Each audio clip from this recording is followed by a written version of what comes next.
இது ஒரு பெரிய செய்தியா நான் உங்களுக்கு சொல்றேன். எத்தனை கலைஞர்கள் எவ்வளவு அழகுணர்ச்சியோடு, எவ்வளவு காலங்களுக்கு முன்னாடியே இந்த செயல்பாடுகள்ல இருந்திருக்காங்கன்னு பாருங்க. அப்ப ஒரு செய்திய நம்ம தெளிவா தெரிஞ்சுக்கலாம். பாருங்க இப்ப. இதோட அமைப்பு எப்படி இருக்குன்னு பாருங்க.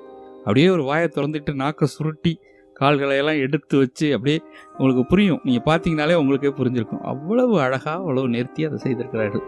இது நிறைய கோயில்கள்ல நிறைய வாகனங்கள் இருக்கு. இப்போ இந்திரனின் வாகனமான வெள்ளை கலர்ல ஒரு யானை, அதற்கு 4 தந்தங்கள் அப்படியெல்லாம் கூட இருக்கும். நீங்க பார்க்கலாம், நீங்களாம் பார்த்துருப்பீங்க. கிளி வாகனம், நிறைய வாகனங்கள் இருக்கு.